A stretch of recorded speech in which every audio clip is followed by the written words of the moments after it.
Breaking చూస్తున్నాం. ఎన్టీఆర్ జిల్లా Ibrahimpatnam ferry RTC కాలనీలో చోరీ చోటు చేసుకుంది. కొంతకాలంగా వరుస చోరీలు స్థానికులను కలవరపెడుతున్నాయి. తాజాగా దొంగలు తాళం పగలగొట్టి ఇంట్లోకి చొరబడ్డారు. పగలు రెక్కీ నిర్వహించి రాత్రి చోరీలకు పాల్పడుతున్నట్లు స్థానికులు చెబుతున్నారు. దీనిపై బాధిత కుటుంబం ఇబ్రహీంపట్నం పోలీసులకు ఫిర్యాదు చేసింది. పగటిపూట వ్యాపారాల పేరిట సంచరించే వ్యక్తుల పట్ల ప్రజలు అప్రమత్తంగా ఉండాలని పోలీసులు విజ్ఞప్తి చేస్తున్నారు. ఇదే అంశానికి సంబంధించిన ఫుల్ డీటెయిల్స్ మా ప్రతినిధి కాంతి అందిస్తారు. కాంతి. ఏమంటే ఇబ్రహీంపట్నం ఫెర్రీలో వరుస దొంగతనాలు జరుగుతుండటంతో కొంత అప్రమత్తంగా ఉండాలని పోలీసులు సూచిస్తూ ఉన్నారు.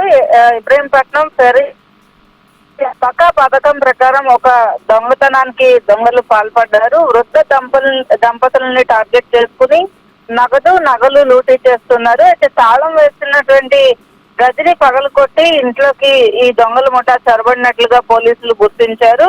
16 కాసులు బంగారం, 10,000 నగదు వెళ్ళినట్లుగా ఆ బాధిత కుటుంబం చెప్తున్నారు. అయితే ఇబ్రహీంపట్నం పోలీసులు క్లూ స్ట్రీమ్ తో అలాగే ఫింగర్ ప్రింట్ ఆధారాలు కూడా పోలీసులు స్వీకరిస్తున్నారు. అలాగే చుట్టుపక్కల ఉన్నటువంటి సీసీటీవీ ఫుటేజ్ ని కూడా ఆధారంగా చేసుకుని ఈ పోలీసులు దర్యాప్తు అయితే కొనసాగిస్తున్నారు.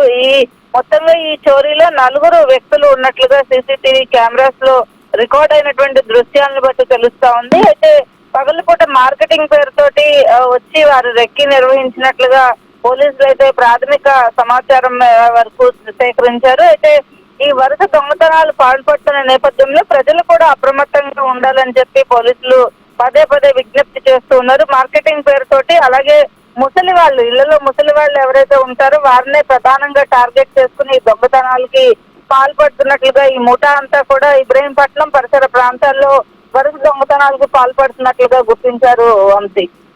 థాంక్యూ కాంతి.